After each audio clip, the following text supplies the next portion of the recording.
3장 11절에서 26절까지의 말씀을 함께 봉독하겠습니다.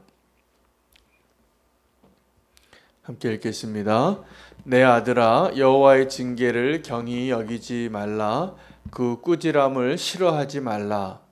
대저 여호와께서 그 사랑하시는 자를 징계하시기를 마치 아비가 그 기뻐하는 아들을 징계함 같이 하시느니라. 지혜를 얻은 자와 명철을 얻은 자는 복이 있나니 이는 지혜를 얻는 것이 은을 얻는 것보다 낫고 그 이익이 정금보다 나음이니라. 지혜는 진주보다 귀하니 내가 사모하는 모든 것으로도 이에 비교할 수 없도다. 그의 오른손에는 장수가 있고 그의 왼손에는 부귀가 있나니 그 길은 즐거운 길이요 그의 지름길은 다 평강이니라. 지혜는 그 얻은 자에게 생명나무라. 지혜를 가진 자는 복되도다. 여호와께서는 지혜로 땅에 터를 놓으셨으며 명철로 하늘을 견고히 세우셨고 그의 지식으로 깊은 바다를 갈라지게 하셨으며 공중에서 이슬이 내리게 하셨느니라. 내 아들아, 완전한 지혜와 근신을 지키고 이것들이 내 눈 앞에서 떠나지 말게 하라. 그리하면 그것이 내 영혼의 생명이 되며 내 목의 장식이 되리니 내가 내 길을 평안히 행하겠고 내 발이 거치지 아니하겠으며 내가 누울 때 두려워하지 아니하겠고 내가 누운즉 내 잠이 달리로다. 너는 갑작스러운 두려움도 악인에게 닥치는 멸망도 두려워하지 말라. 대저 여호와는 내가 의지할 이신이라. 내 발을 지켜 걸리지 않게 하시리라. 아멘. 하나님의 말씀입니다. 오늘 본문은 솔로몬이 자기 아들에게 내 아들아 라고 이렇게 말하면서 당부하는 말인데 징계를 싫어하지 말고 기뻐하는 아들이 되라 라는 것입니다. 우리는 징계를 받을 때 아무도 기뻐하지 않습니다. 아주 힘들고 또 사랑하는 아버지가 매를 드니 얼마나 마음이 상처가 많이 있겠습니까? 그런데 우리가 정말 자녀를 사랑할 때 부모들이 다 동일하게 행하는 것이 있는데 매를 드는 것입니다. 그리고 징계를 하고 그 아이가 정말 내가 없이도 이제 장성한 사람이 되었을 때 좋은 가치관을 갖고 좋은 습관을 갖고 악에서 떠나고 건강하게 잘 살고 또 부유한 자가 되기를 원하는 것이죠. 정말 부모의 마음은 그래서 아이들이 어렸을 때부터 바른 길을 갈 수 있도록 기도하고 그렇게 우리 마음을 담아서 양육해 왔습니다. 그렇게 우리가 또 양육을 받았을 것이라 믿습니다.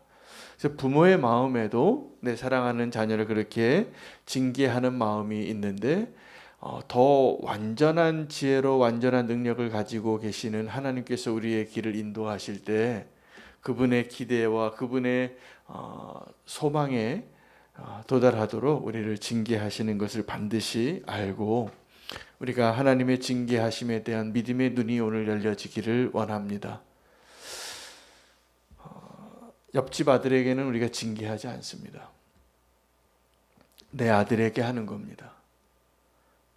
그래서 우리가 사랑한다는 그 표현에 정말 진정한 사랑의 표현을 배우고 그 사랑으로 세워지는 것을 우리가 누릴 수 있는 주의 자녀 됐으면 좋겠습니다. 열왕기 상에 다윗이 이제 늙어서 또 한 번의 위기를 겪게 될 때 또 한 번 그 반역하는 아들이 등장합니다. 그 아도니아라는 아들이 마지막에 노년에 한 번 더 그 다윗의 왕의 자리를 허락되지 않은 자가 그 자리를 탐하게 되고 시도하게 되는데 거의 성공할 뻔했는데 성공하지 못합니다. 그래서 노년에 그냥 그 늙어가면서 아비삭에게 그냥 위로받고 그 생명만 존재하는 것과 같은 그 다윗이 그 마지막 반역을 또 처리하게 되는데, 그 아도니아를 설명할 때 성경은 그렇게 그를 표현합니다. 그가 아주 흠이 없는 자였다고. 한 번도 아버지에게 섭섭하게 한 일이 없었다고. 저는 그 표현이 그가 어떠한 사람이었는가를 설명하고 있는데, 그것은 어떤 의미냐 하면, 그는 사람들의 기준에 보기에는 솔로몬보다도 형이었고 압살롬의 동생이었는데 왕같이 보일 수 있었겠구나. 나이는 들고 아마 하나님께서 다윗과 특별한 언약을 맺고, 그가 젊었을 때 범죄하고 하나님께 용서받고 맺은 그 언약, 이 아이를 내가 너의 후계자로 삼겠다라는 그 언약이 없었더라면 그냥 사람들의 관점에서는 또 한 번 그 이세 집안의 그 다윗이 보이지 않았던 것처럼, 엘리압이 최고의 왕으로 보였던 것처럼, 우리는 여전히 그런 사람이 더 대단해 보이고 하나님의 사람으로 보이고 하나님이 세운 사람으로 보일 가능성이 많습니다. 아마 이 아도니아는 자기 자신도 착각했을 것 같아요. 내가 더 낫지 아니한가. 근데 그건 착각입니다. 그리고 이 한 번도 그를 섭섭하게 한 일이 없었더라. 이것은 그가 얼마나 인정받을 만한 훌륭한 아들인가를 표현하는 것이기도 하지만, 또 한편으로는 그가 모범생이었는데 징계를 받지 않았겠구나 라는 것을 또 가늠하게 합니다. 한 번도 섭섭하게 한 적이 없으니까 그냥 알아서 말 잘 들은 거죠. 여러분, 저기 남해안에 가보면 아주 특별한 해변이 있는데 몽골 해변이 있습니다. 그 돌이 정말 그 해변에 가면은 다 반들반들해요. 반질반질하고.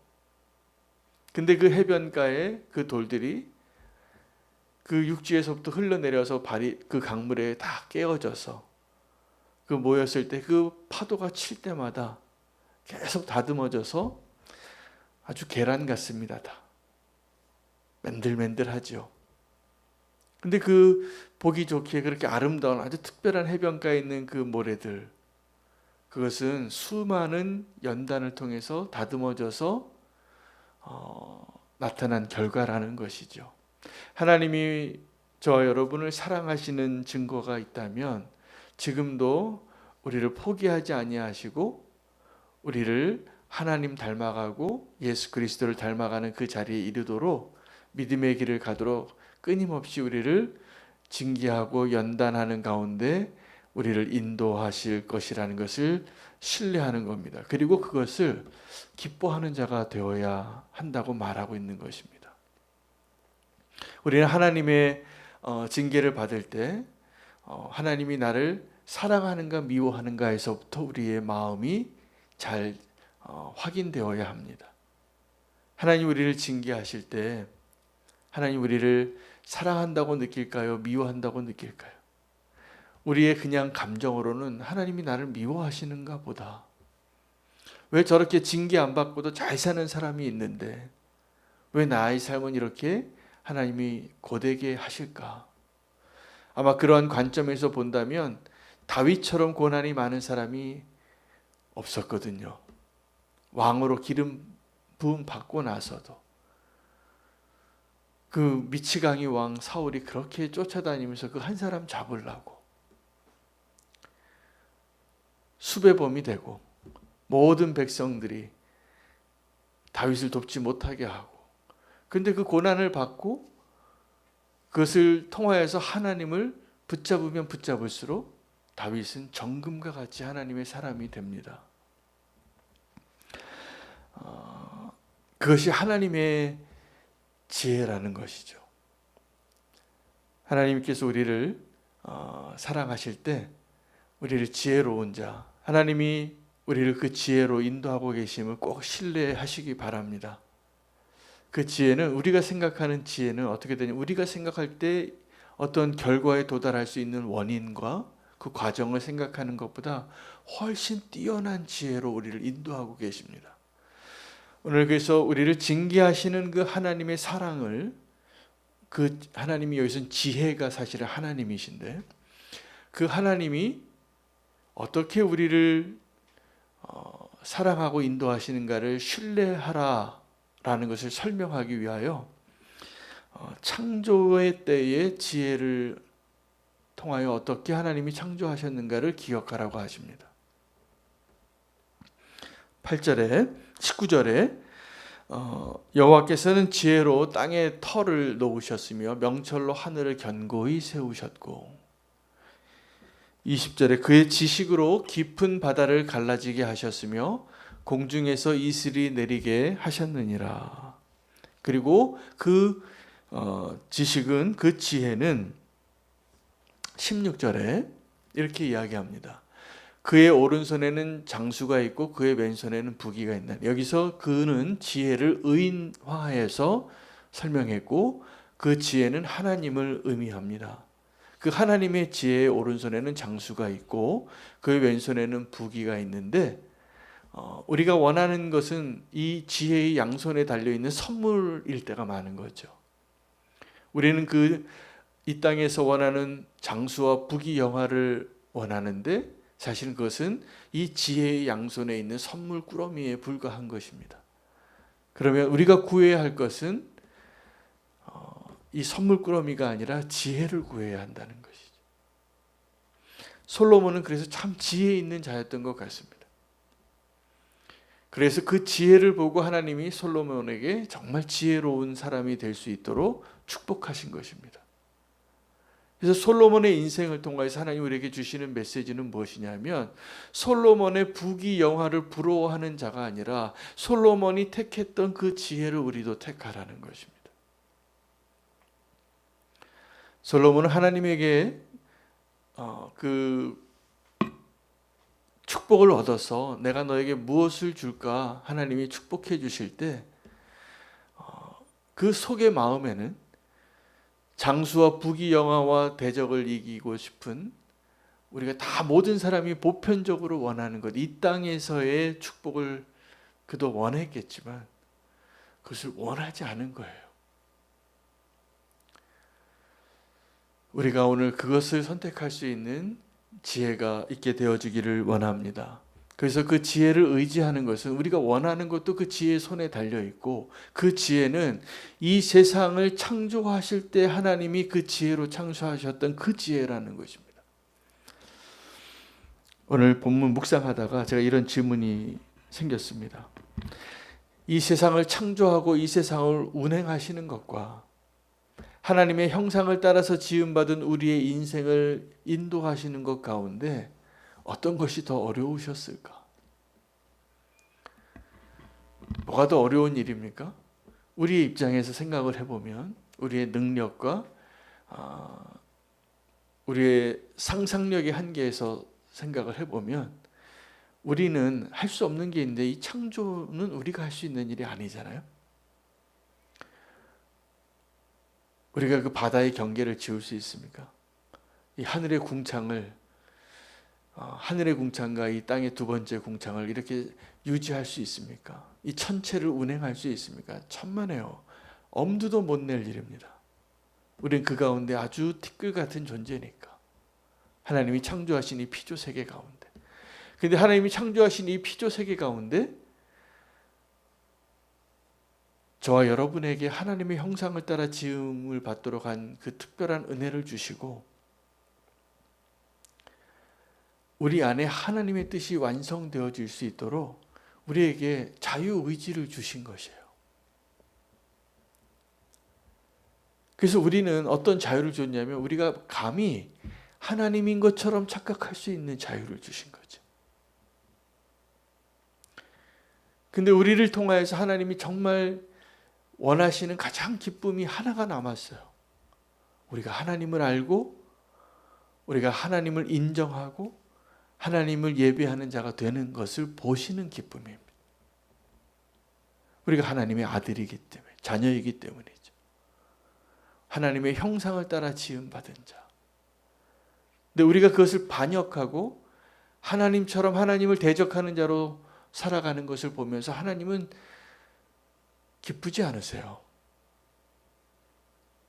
우리가 죄 짓고 우리 뜻대로 내 마음대로 사는 것을 보시고 기쁘지 않으세요? 그 이유는 우리가 불행해지기 때문입니다. 오늘 지혜가 주는 행복으로 살 수 있는 믿음을 하나님께서 우리에게 주시기 위하여 말씀 주신 것이라 믿습니다. 하나님의 그 완전한 지혜, 완전한 능력으로 오늘 우리의 삶을 인도하시고 계시는 하나님을 신뢰하고 사는 것이 안전한 것입니다. 그래서 믿음으로 사는 사람은 두렵지만 그 믿음으로 살게 되면 가장 평안한 자의 삶을 살게 될 것을 믿으셔야 합니다. 믿음이 없이는 하나님을 기쁘시게 할 수 없는 것이라는 그 선언은 믿음이 없이는 우리가 진정한 기쁨을 누릴 수 없기 때문입니다. 하나님을 신뢰할 수 있게 되시기를 축복합니다. 하나님을 좀 믿으세요. 하나님을 좀 믿으세요. 우리는 하나님이 아니라 다른 것을 믿고 사느라 여전히 힘들어요. 보이지 아니하시지만 하나님이 계십니다. 하나님이 살아계십니다. 하나님 우리를 사랑하십니다. 하나님 우리를 인도하고 계십니다. 그것이 우리의 기쁨이 되어야 합니다. 근데 우리는 그 하나님을 떠나는 것이 기쁨인 줄 알고 살았던 자들이었습니다. 오늘 하나님께서 저와 여러분의 발걸음을 인도하시기 위하여 징계하는 손길을 경험하실 겁니다. 여전히 우리는 어리석고 연약하니까. 그러나 하나님의 그 징계하심을 경험할 때 이렇게 고백할 수 있어야 합니다. 하나님 살아계시는구나. 하나님 정말 나를 사랑하시는구나. 하나님이 나를 포기하지 않으셨구나. 그래서 하나님이 우리의 삶 가운데 개입하셨을 때 우리가 바른 길을 찾고 하나님이 기뻐하시는 모습으로 순종하는 자가 되고 말씀대로 살 수 있는, 그래서 우리가 이제는 죄를 사랑하는 것이 아니라 죄가 미워지는 자의 삶을 사는 것, 굽은 길이 아니라 하나님이 인도하시는 바른 길을, 곧은 길을, 평탄한 길을 가는 것이 기뻐지는 것, 그것이 우리의 소망이 되어지기를 소망하며 함께 기도하는 시간 갖도록 하겠습니다. 오늘 말씀 붙잡고 함께 기도하겠습니다. 함께 기도할 선교사님들 기도 제목을 나누겠습니다. 오늘은